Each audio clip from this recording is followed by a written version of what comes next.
ஒரு சாமியார்கிட்ட ஒரு கேள்வி கேட்டேன். அவர் இந்த மாதிரி மஞ்சள் சட்டை போட்டு ருத்ராட்ச கொட்டை போட்டு பட்டை போட்டு மொட்டை போட்ட ஒரு சாமியார். அவர்கிட்ட ஒரு கேள்வி கேட்டேன். அவர்கிட்ட பேசிகிட்டே இருக்கும்போது ரயில்வே ஸ்டேஷனில் பேசிகிட்டு இருக்கும்போது திடீர்னு, சாமி, ஒரு குற்றம் கூட செய்யாத ஒரே ஒரு தெய்வத்துக்கு, ஒரு குற்றம் கூட செய்யாத ஒரே ஒரு தெய்வம் யார்? அன்பை மட்டுமே தன் கொள்கையாக கொண்டு அதன்படியே வாழ்ந்த ஒரே ஒரு பரமாத்மா, அவர் யார்? அப்படி கேட்ட உடனே அது வரைக்கும் என்கிட்ட சந்தோஷமாக சிரித்து பேசிகிட்டு இருந்தவர் அடுத்த செகண்ட் என்னை பார்த்து முறைக்க ஆரம்பிச்சிட்டாரு. என்ன சாமி முறைக்கிறீங்க? நீங்கள் கிறிஸ்டினா? அப்படி கேட்டார். ஏன் அப்படி கேட்குறீங்க? இல்லை, நீங்கள் கேட்ட கேள்விக்கு உட்படுறவர் இந்த கிறிஸ்டின்ஸ் கும்பிட்றாங்கல்ல, அந்த கடவுள் தான் அப்படின்னு சாமியார் சொன்னார். சாமியார்களுக்கும் தெரியும், மயிலாப்பூர் மாமியார்களுக்கும் தெரியும், இயேசுநாதர் ஒரு விசேஷமான கடவுள், குற்றம் செய்யாத பவித்திர பரமேஸ்வரன். அல்லேலூயா. மூணாவது பாட்டு கேட்டுட்டு காணிக்கையில ஒரு குற்றம் கூட செய்யாத ஒரே ஒரு தெய்வம் இயேசு மட்டும் தான், இயேசு மட்டும் தான்.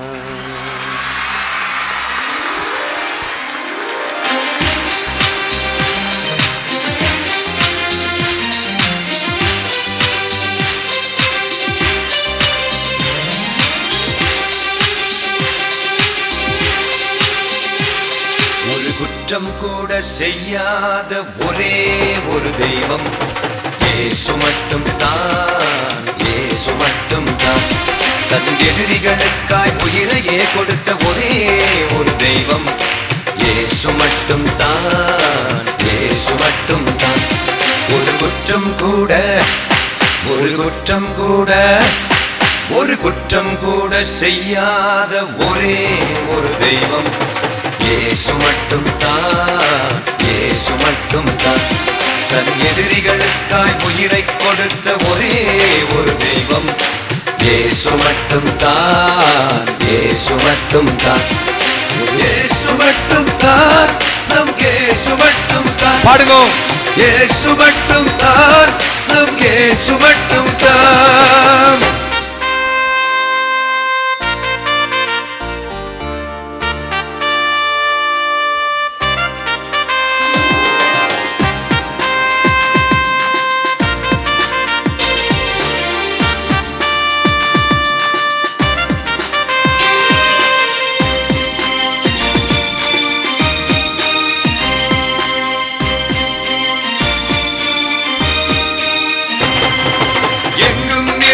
எல்லாம் அறிந்த எல்லாம் வல்ல தெய்வம், எங்கும் நிறைந்த எல்லாம் அறிந்த எல்லாம் வல்ல தெய்வம். உலகத்தை படைத்தவர் வணக்கத்துக்குரியவர் ஒரே ஒரு தெய்வம், உலகத்தை படைத்தவர் வணக்கத்துக்குரியவர் ஒரே ஒரு தெய்வம். பச்சை தண்ணிய பழரசமாக்கி பரவசப்படுத்திய தெய்வம், பச்சை தண்ணிய பழரசமாக்கி பரவசப்படுத்திய தெய்வம். மேல் ஜாதி கீழ் ஜாதி வித்தியாசம் பார்க்காத ஒரே ஒரு தெய்வம், மேல் ஜாதி கீழ் ஜாதி வித்தியாசம் பார்க்காத ஒரே ஒரு தெய்வம். ஒரு குற்றம் கூட, ஒரு குற்றம் கூட, ஒரு குற்றம் கூட செய்யாத ஒரே ஒரு தெய்வம். கைத்தட்டி பாடுவேன். இயேசு மட்டும் தான், இயேசு மட்டும் தான். தன் எதிரிகளுக்காய் உயிரை கொடுத்த ஒரே ஒரு தெய்வம் இயேசு மட்டும் தான், இயேசு மட்டும் தான். இயேசு மட்டும் தான், நம் இயேசு மட்டும் தான். இயேசு மட்டும் தான், நம் இயேசு மட்டும் தான்.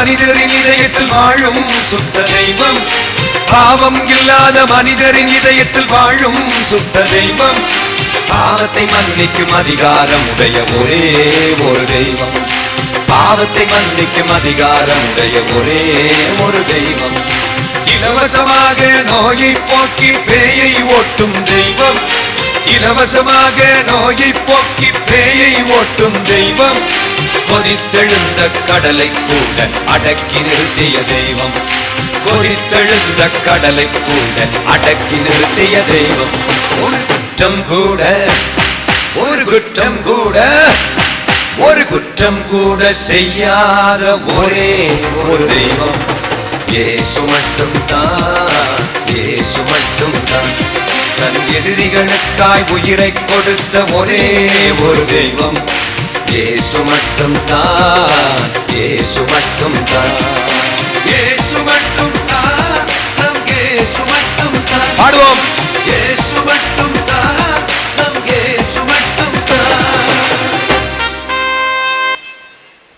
இயேசு மட்டும்தான் சொல்லும் போது கூட என்ன வருத்தப்பட்டு சொல்றீங்க. ஒரு குற்றம் கூட செய்யாத ఒక్క తప్పు కూడా చేయని ఒకే ఒక దేవుడు యేసు ఒకడేలే, యేసు ఒకడేలే. எத்தனை பேருக்கு தெலுங்கு தெரியும்?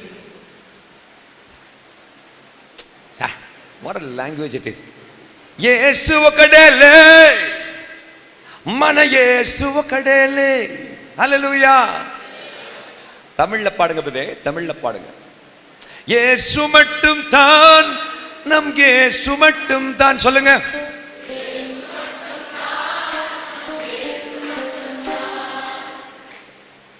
அந்த விஷயத்துல நோ காம்ப்ரமைஸ். எங்க அப்பா மட்டும் தான் ஐயா. ஹல்லேலூயா. எனக்கு ஒரு ஆசை, அதை மிக விரைவிலேயே பாண்டிச்சேரியில நம்மளால நிரூபிக்க முடியும். எப்ப தெரியுமா? நாம எல்லாம் ஒரு அப்பனுக்கு பிள்ளைகள்ங்கிறத இந்த நாட்டில் நாம ஸ்தாபிக்கும் பொழுது, ஒரு அப்பாவுடைய பிள்ளை. ஹல்லேலூயா. எங்களுக்கு ஒரு அப்பன் தான் ஐயா, ஒரே அப்பன். கொஞ்சம் சத்தமா அல்லேலூயா சொல்லுங்க பார்க்கலாம்.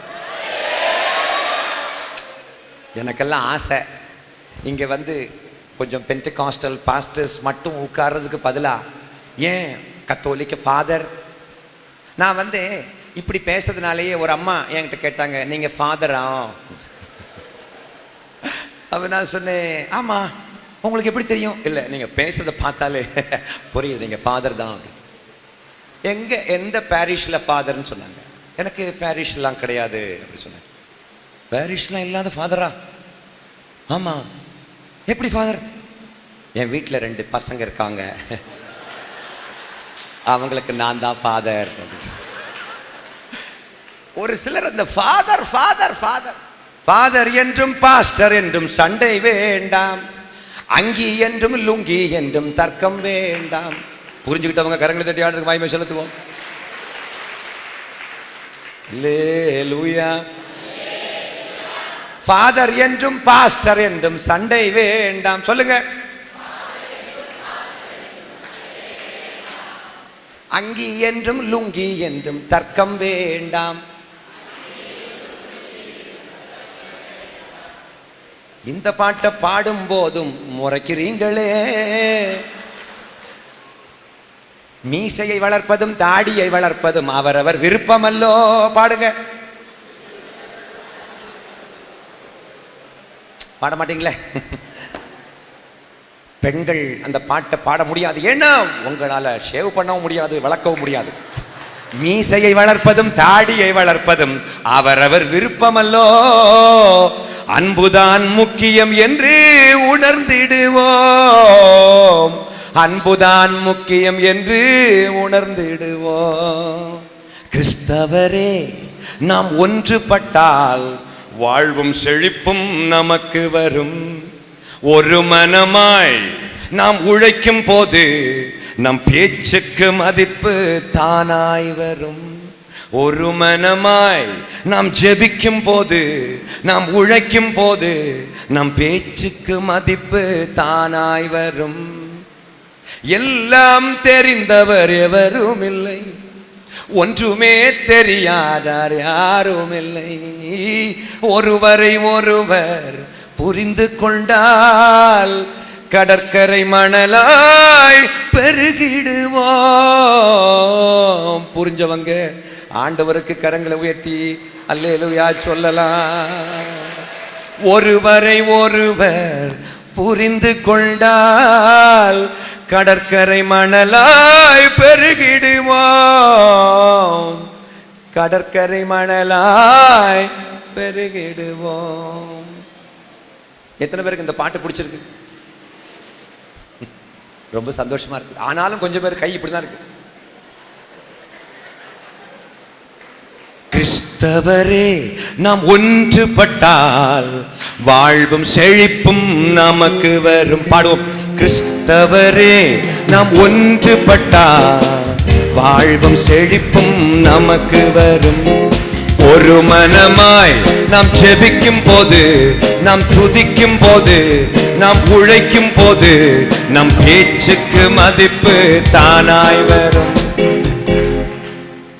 அல்லேலூயா, அல்லேலூயா, பிரைஸ் காட். இப்போ இந்த கர்த்தருடைய செய்திக்கு நாம் பார்க்க போகிறோம். ஒரு நல்ல ஒரு சப்ஜெக்ட் இன்னைக்கு பார்க்க போகிறோம். ஒரு நிமிஷம் எல்லாம் உட்கார்ந்துருக்க இடத்துல குயிக்காக எழும்புங்க பார்க்கலாம். குயிக்காக எழும்புங்க. இந்த பாட்டியை பிக்கப் பண்ணி விடுங்க. குயிக்காக எழுப்பிட்டீங்களா? ரைட். அப்படியே குயிக்காக உட்காந்துருங்க. கொஞ்சம் பேர் போன மீட்டிங்கில் வந்தவங்க உஷாரா ஏற்கனவே உட்கார்ந்தே இருந்தாங்க. என்ன ஆனாலும் உட்கார சொல்லுவாரே. பக்கத்து வீட்டு ராமசாமி ஒரு கேள்வி கேட்டால் பதிலே சொல்ல முடியாத அளவுக்கு நாம் ஒரு புண்ணாக்கும் தெரியாமல் வாழ்கிறதையெல்லாம் நான் சகிக்க முடியாது. ஒரு கேள்வி கேட்டால் டான்னு பதில் சொல்லணும். உண்மையிலே நான் சொல்கிறேன், ஒரு அசம்பிளிஸ் ஆஃப் காட் பாஸ்டர் கிட்ட ஒரு முஸ்லீமு கேட்டாராம், இயேசு கிறிஸ்துவ கடவுள்னு சொல்கிற வசனம் பைபிளில் எங்கே இருக்குன்னு கேட்டாராம். ஒரு பைபிள் காலேஜ் படித்து முடிச்ச ஒரு ஊழியக்காரர்கிட்ட கேட்டிருக்காரு, இயேசு கிறிஸ்து கடவுள் அப்படிங்கிற வசனம் பைபிளில் எங்கே இருக்குன்னு கேட்டிருக்காரு. உடனே அவர் பதில் சொல்லியிருக்காராம், இந்த கேள்விக்கெல்லாம் நாங்கள் பதில் சொல்ல வேண்டிய தேவையில்லை, நீ இடத்த காலி பண்ணு, கிளம்பு அப்படி சொல்லிட்டாராம். அப்போ தான் நான் புரிஞ்சுக்கிட்டேன், இஸ்லாமியர்கள் பாவம், இந்துக்கள் பாவம், கிறிஸ்தவம் அரகண்டானவர்களிடம் மாட்டிக்கொண்டது. அவர்களுக்கு சாந்தத்தோடும் வணக்கத்தோடும் பதில் சொல்லுங்கன்னு பரமாத்மா சொல்லிட்டு போயிருக்கார். தெரியலையா? எனக்கு தெரியலன்னு சொல்லாமல்ல, நான் உங்கள்கிட்ட சொல்ல வேண்டிய தேவையில்லைன்னு எப்படி சொல்ல முடியும்? உங்களுடைய எனக்கு தெரிஞ்சு இந்துக்களுக்கு கிஃப்டாக வாங்கி கொடுக்கன்னு நான் சொல்லவே மாட்டேன். ஏன்னா அவங்க நல்லா தான் இருக்காங்க, நம்மளை விட இன்னும் சொல்ல போனால் நல்லா இருக்காங்க. அல்லேலூயா. புரிஞ்சவங்க மட்டும் கை வைத்துங்களேன். உண்மையிலே சொல்கிறேன், சில விஷயத்துலலாம் இந்துக்கள் நல்லா இருக்காங்க. ஒரு எடுத்துக்காட்டு, இந்த மீட்டிங்கில் வந்த இந்துக்கள் கடைசி வரைக்கும் முழிச்சிருப்பார்கள், கிறிஸ்தவர்களோ பாதியிலே நித்திரை அடைந்து விடுகிறார்கள். ஏன்னா அது சின்ன வயசுலேருந்தே பழகி போச்சு.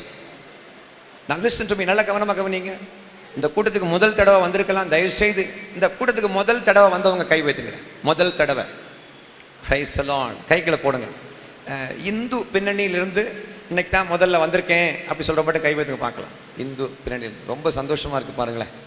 அல்லேலூயா, ரொம்ப சந்தோஷம். கைகளை போடுங்க. கர்த்தர் தாமே உங்களை ஆஸ்வதிக்கட்டும். தயவுசெய்து முதல் நூற்றாண்டில் ஒரு பிரசங்கத்தில் 3000 பேர் ரட்சிக்கப்பட்டாங்க. ஆனால் இன்னைக்கு பாண்டிச்சேரியினுடைய ஒரு கிராமத்துக்குள்ளே போய் ஒரு ஊழியக்காரர் 3000 பிரசங்கம் பண்ணால் கூட ஒரு பய கூட வரமாட்டேங்க. இதுக்கு என்ன காரணம்? நம்ம எங்கேயோ தப்பு பண்ணுறோம். we have to understand somewhere we are missing the mark. நம்ம எங்கே தப்பு பண்ணுறோங்கிறத நம்ம புரிந்து கொள்ள வேண்டும். அல்லேலூயா சொல்லலாமா? அல்லேலூயா. இயேசு கிறிஸ்துவினுடைய மார்க்கம் எவ்வளவோ நல்ல மார்க்கம், ஆனால் அதை யாருமே ஏற்றுக்காததுக்கு காரணம் என்ன? ஐயா, ஒரு காலத்தில் இயேசு கிறிஸ்துவக்கிட்ட பணக்காரங்க வந்தாங்க, பவுல் மாறிப்பட்ட படித்தவங்க வந்தாங்க, நிக்கோதேமு மாறிப்பட்ட விவரமான ஆட்கள் வந்தாங்க. ஆனால் இன்னைக்கு சென்ட்ரல் ஸ்டேஷனில் உட்காந்து சொரிஞ்சுக்கிட்டு இருக்கக்கூடிய சிறங்கு பிடிச்சவனுக்கு கூட இயேசு தேவைப்படாத போன காரணம் என்ன? யோசிக்கணும். why we are rejected in this country? அதை அந்த விளக்கக்கூடிய சிடி சிரிப்போம் சிந்திப்போம் அப்படிங்கிற தலைப்பில் வெளிவந்திருக்கிறது. அந்த சிடியை பார்த்துக்கிட்டு ஒரு கடவுள் இல்லைன்னு சொல்கிறவர் சொல்கிறாரு, சார் கடவுள் இருக்காரு சார் அப்படின்றாரு. இவர் ஏன் கடவுள் இருக்காருன்னு சொன்னார் தெரியுமா? கடவுள் இல்லைன்னு ஏன் சொன்னார்னா, கடவுள் இல்லாததுனால கிடையாது, கடவுள் உண்டு கடவுள் உண்டுன்னு சொல்கிறவங்களுக்கு உள்ள கடவுளை தேடி பார்த்தாரு, இல்லை ஒன்றுனா வருது சோத்திரம் பேசு. கடவுள் உண்டு கடவுள் உண்டுன்னு சொல்கிறவங்களுக்கு உள்ள கடவுளை பார்க்க முடியல, அதனால தான் கடவுளே இல்லை அப்படிங்கிற ஒரு முடிவுக்கு அவங்க வந்துடுறாங்க மக்கள். ஆக்சுவலாக ஒரு காலத்தில் நானும் கடவுள் இல்லைன்னு சொன்னேன். வேலை கொடு வேலை கொடு, வேலை கொடுக்க முடியாவிட்டால் வேளா வேலைக்கு சோறு கொடு இப்படின்னு அரசாங்கத்துக்கு விரோதமாக நான் பேசிக்கிட்டு இருந்தேன். நான் ஒன்று சொல்கிறேன், ஒரு நாள் எங்கள் வீட்டில் ஒரு அற்புதமே நடக்க வேண்டி இருக்குது. சாகம் தருவாயில் கிடக்கக்கூடிய எங்கள் அப்பாவை எழுப்பி விட வேண்டி இருக்குதுங்க. கடவுள் உண்டுங்கிற கொள்கையை நான் நம்புறதுக்கு இல்லை. நம்முடைய அன்பின் மூலமாக கடவுள் உண்டு என்று மக்கள் கண்டுபிடிக்க வேண்டும். அல்லேலூயா சொல்லலாமா? அல்லேலூயா. கடவுள் உண்டு என்னும் மார்க்கத்தார் தான் உலகத்தில் உள்ள அவ்வளவு பிரச்சனைக்கும் காரணமாக இருக்கிறாங்க. ஜாதி வரி, மத வரி, இனவரி, மொழி வரி, கட்சி வரி, இது அவ்வளோ பிரச்சனைக்கும் காரணம் கடவுள் உண்டுன்னு சொல்கிறவன். அதனால தான் பெரியார் பார்த்தாரு, கடவுளே இல்லைன்னு சொல்லிட்டு போயிட்டார். உங்களுக்கு ஒரு விஷயம் தெரியுமா? திருச்சி மத்திய பேருந்து நிலையத்தில் இருக்கக்கூடிய அந்த ஆவின் பூத்தில் அது பக்கத்தில் ஒரு பெரியாருடைய புத்தக நிலையம் இருக்கிறது.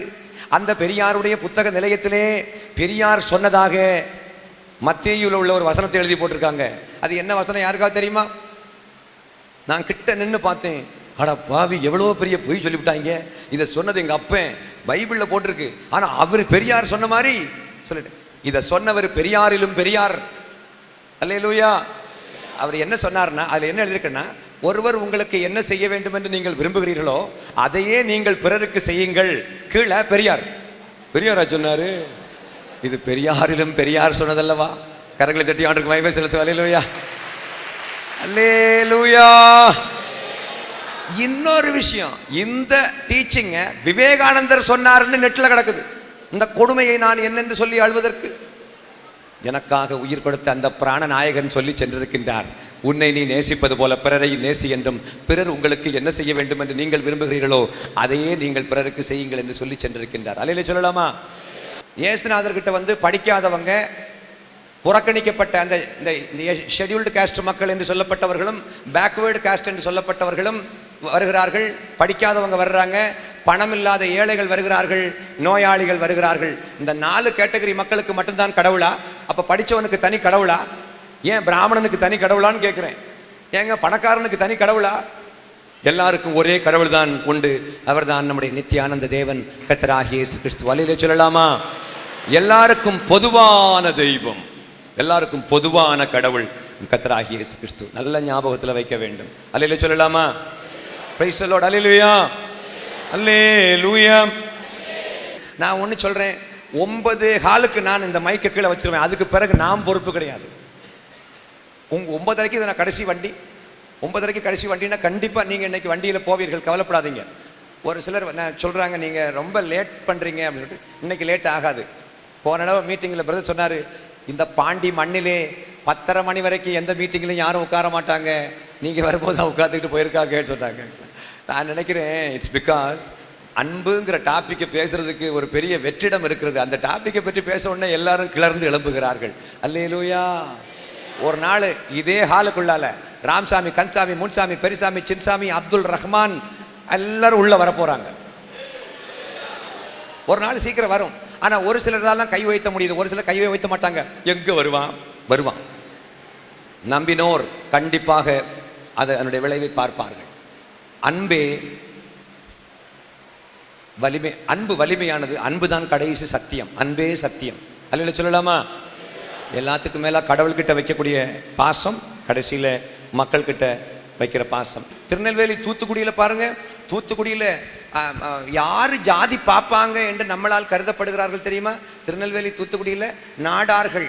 அவர்கள் யாரையும் நாடார் அப்படின்னு நான் அதில் பேசியிருந்தேன். ஆனால் அவர்கள் நாட ஆரம்பித்து விட்டார்கள். இந்த சீடியை பார்த்து நாடாருக்கும் பெர்னாண்டஸுக்கும் கத்தோலிக்க சபையிலே அவர்களுக்கு கலப்பு திருமணத்தை ஃபாதர் பண்ணி வச்சிருக்கிறார். இதுக்கு எந்த ஃபாதர்? நம்ம ஃபாதர் இல்லை, அவன் கத்தோலிக்க ஃபாதர் பண்ணி வச்சிருக்காரு. நான் ஏன் தெரியுமா? Listen to me. அந்த மக்களுக்கு புரியுது, இனி ஜாதி பார்க்கறதுல பிரயோஜனம் கிடையாதுங்கிறது அவங்க புரிஞ்சுக்கிட்டாங்க. ஆனால் பாஸ்டர் முறைச்சிக்கிட்டு தான் உட்காந்துருக்காரு. நான் ஒன்று சொல்கிறேன், அன்பை மையப்படுத்தாத எந்த சபையும் காணாமல் போய்விடும். அன்பே கடைசியாக மக்கள் தேடுகின்ற பொக்கிஷம் என்பதை கண்டுபிடிக்கின்ற ஞானியின் சபை நிலைத்திருக்கும். அல்லேலூயா சொல்லலாமா? அல்லேலூயா. ஒரு பிரதர் செட்டியார், தூத்துக்குடியில் ஒரு செட்டியார் பிரதருக்கு, அவர் செட்டியார்லையா பொண்ணு தேடிட்டு இருக்காங்க தூத்துக்குடியில். கடைசியில் அவங்க வீட்டில் சொன்னாங்க, நீ கட்டினா செட்டியார் தான் கட்டணும், வேற எந்த ஜாதிக்கு போனாலும் நாங்கள் ஒத்துக்க மாட்டோம்னு சொல்லி அவங்க என்ன பண்ணாங்க தெரியுமா? கடைசியில் செட்டியார் தான் பண்ண சொல்லி கடைசியில் இந்த சீடியை போட்டு காட்டினார். இவர் பார்த்து அந்த வீட்டுக்காரங்க போட்டு பார்த்து அந்த வீட்டில் உள்ள ஊழியக்காரங்க எல்லாரும் ரட்சிக்கப்பட்டிருக்காங்க. அல்லேலூயா. என்ன ஊழியக்காரங்க ரட்சிக்கப்பட்டாங்க? ஆமாம், ராமசாமியை ஈஸியாக மாற்றிடலாங்க, ஊழியக்காரனை மாத்திரம் தான் கஷ்டம். அல்லேலூயா. அதான் சொல்வேன். நேற்றுக்கு ஒரு ஊழியக்காரர் திருவண்ணாமலையிலேருந்து கால் பண்ணி சொன்னார், ஐயா நாங்கள் இந்துக்களுடைய மத்தியில் ஊழியம் செஞ்சு கொண்டிருக்கிறோம் ஐயா, நீங்கள் தயவுசெய்து இந்துக்களுடைய மத்தியில் நாங்கள் ஒரு ஊழியம் ஏற்பாடு பண்ணுறோம், நீங்கள் வந்து 3 நாள் வெள்ளி சனி ஞாயிறு பேச முடியுமான்னு கேட்டார். சாரி ஐயா, நான் இந்துக்கள்கிட்ட பேச விரும்பலை, அவங்க என்னை விட நல்லவங்க.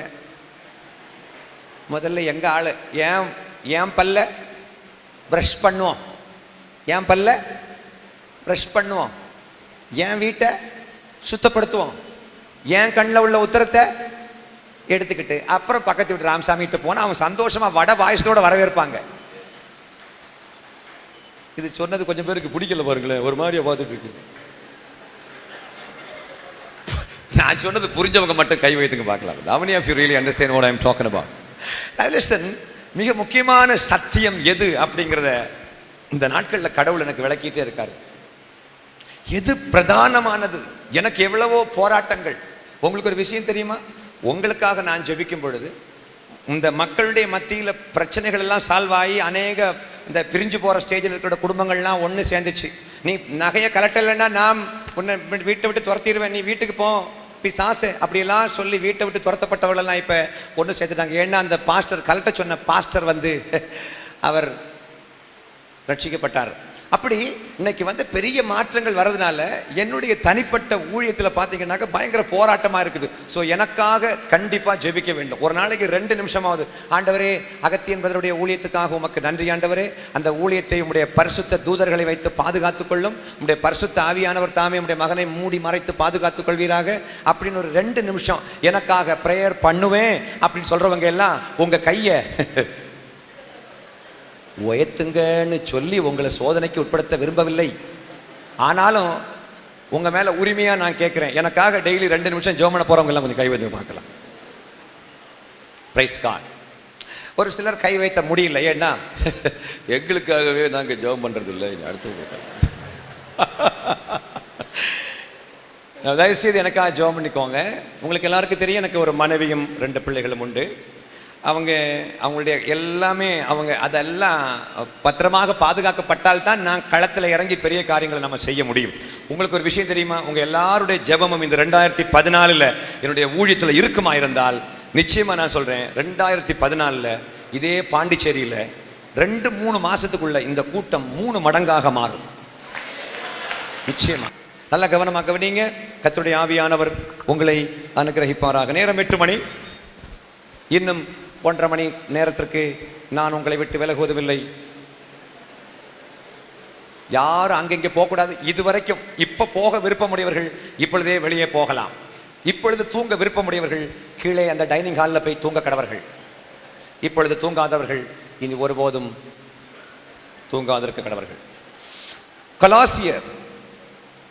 கொலோசியர் 3ஆம் அதிகாரத்தினுடைய முதல் 2 வசனங்களை வாசிக்கலாம். கொலோசியர் 3ஆம் அதிகாரம் முதல் 2 வசனங்கள்.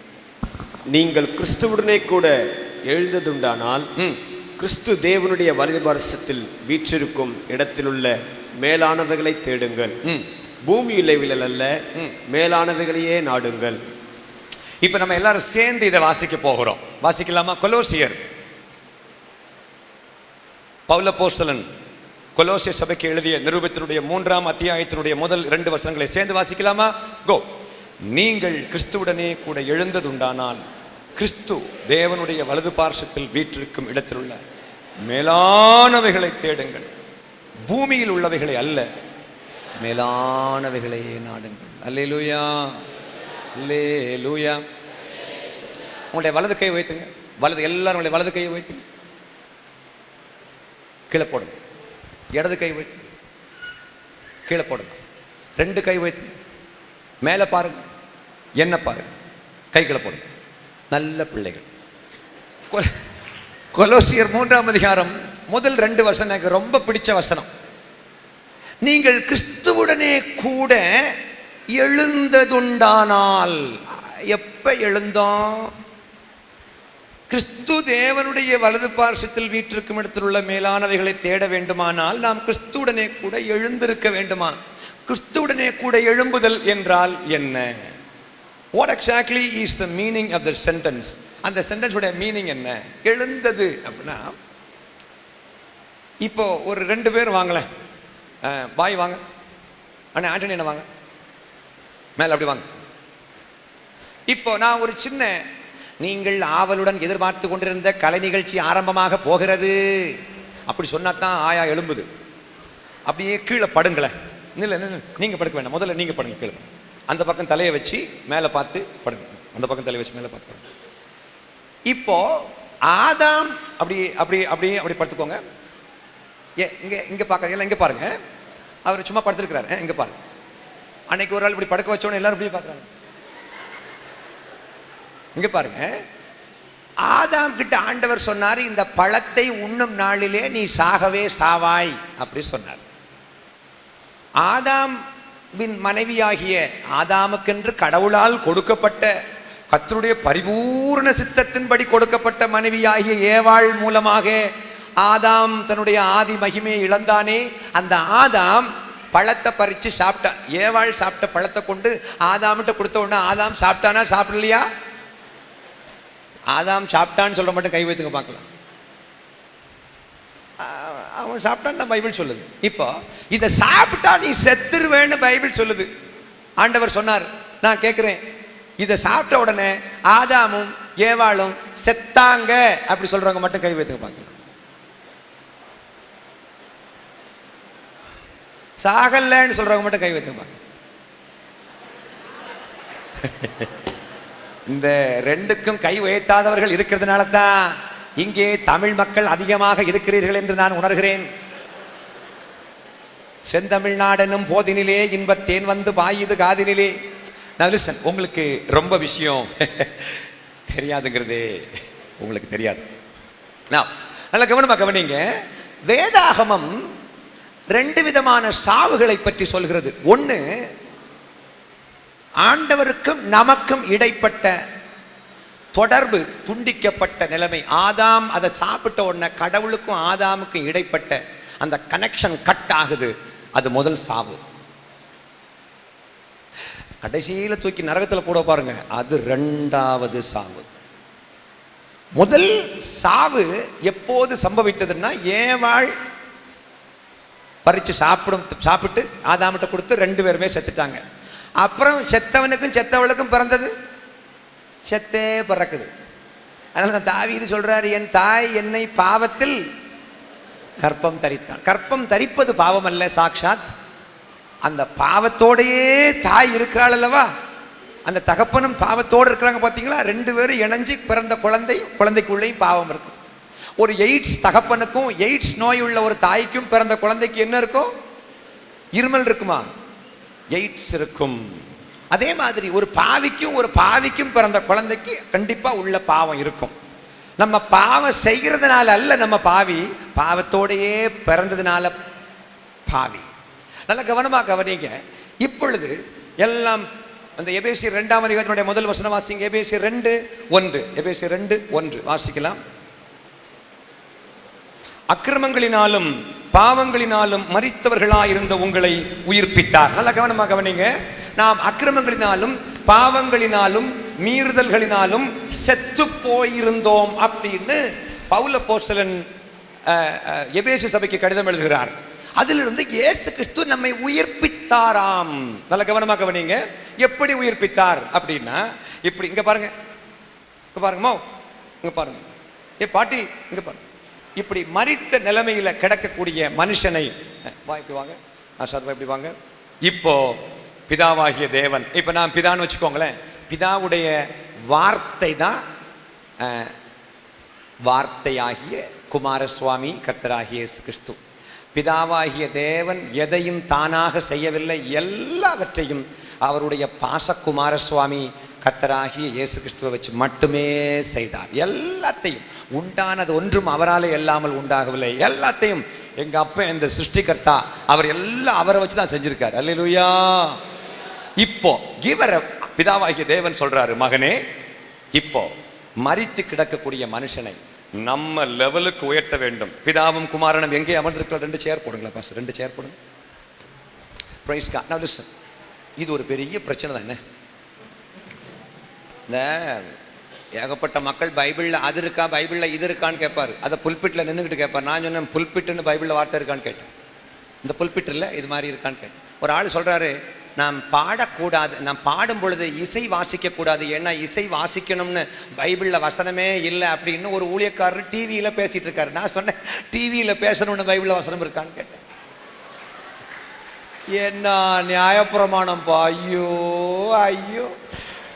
பிதாவாகிய தேவன், பிதாவாகிய தேவன் குமாரனை பார்த்து சொல்றாரு, மகனே, எனக்கு எவ்வளவு அதிகாரம் இருக்குதோ அவ்வளவு அதிகாரத்தையுமே நான் உனக்கு கொடுத்திருக்கிறேன். அதனால தான் ஆண்டவர் சொல்றாரு, இயேசு கிறிஸ்து வானத்திலும் பூமியிலும் கொஞ்சோண்டு அதிகாரம் போக மீதி எல்லாத்தையும் என்கிட்ட கொடுத்தார் ஆண்டவர் அப்படி சொல்லியிருப்பட்டிருக்கா?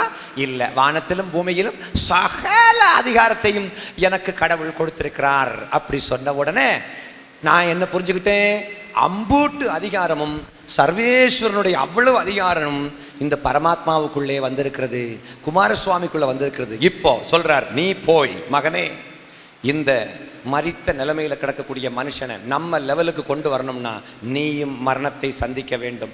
அவன் லெவலுக்கு இறங்கி போய் நீ அவனை நம்ம லெவலுக்கு கொண்டு வரணும்னு சொல்றாரு. இப்போ பிதாவாகிய தேவன் மகன்ட்டு சொன்ன உடனே மகன், நம்ம இன்னையிலிருந்து 2000 வருஷத்துக்கு முன்னாடி அந்த மகன், அந்த பரிசுத்த குமாரன் இந்த உலகத்திலே வந்து பாவிகளால் அவர் துன்புறுத்தப்பட்டு அடிக்கப்பட்டு கொல்லப்பட்டார், கொன்று அடக்கம் பண்ணப்படுகிறார். நீங்களும் படுங்க. இப்பொழுது அடக்கம் பண்ணப்பட்ட இயேசு கிறிஸ்து பாவிகளிடம் அந்த அடக்கம் பண்ணப்பட்டு உயிரோடு எழும்பக்கூடிய அந்த அவர் சாகிற வரைக்கும் ஒரு பிரசங்கம் பண்ணார். நானே வழியும் சத்தியமும் ஜீவனுமாக இருக்கிறேன், என்னாலே அல்லாமல் ஒருவனும் பிதாவினிடத்தில் வரான். அப்படி சொல்லி சொல்லி ஒவ்வொரு ஆள்கிட்டையாக சொல்லி சொல்லி சொல்லி சொல்லி சொல்லி சொல்லி அந்த பிரசங்கம் எல்லாம் முடியுது பாருங்க. அந்த பிரசங்கத்தை ஏற்றுக்கொண்டவர்கள் இயேசு கிறிஸ்துவின் கைகளை பிடித்துக் கொள்கிறார்கள். கையை மேலே காட்டுங்க, 2 பேர் பிடிச்சி. இயேசு கிறிஸ்துவை ஏற்றுக்கொள்கிறவர்கள் இயேசு கிறிஸ்துடைய கைகளை பிடித்துக் கொள்கிறார்கள். இப்போ 3வது நாள் கையை பிடிக்காதவன் எங்கேயோ போய் கிடக்கிறான், அவன் செத்து தான் கிடக்கான். ஆனால் உயிரோடு எப்படி எழுப்பப்படுகிறார்களாம்? இயேசு கிறிஸ்துவை பிதாவாகிய தேவன் 3வது நாள் உயிரோடு எழுப்பும் பொழுது பாவியும் இயேசுவோடு கூட சேர்ந்து 3வது நாளிலே உயிரோடு எழுப்பினவர். அல்லேலூயா. இப்போ இன்னொரு சேர் உட்காருங்க.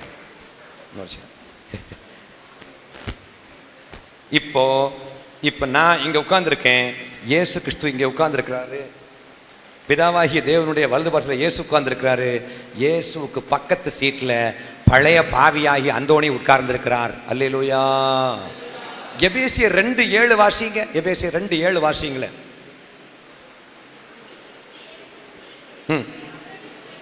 நம்மை இங்க பாருங்க, லிசன், நம்மை அவரோடு கூட எழுப்பி கிறிஸ்து இயேசுவுக்குள் நம்மை அவரோடு கூட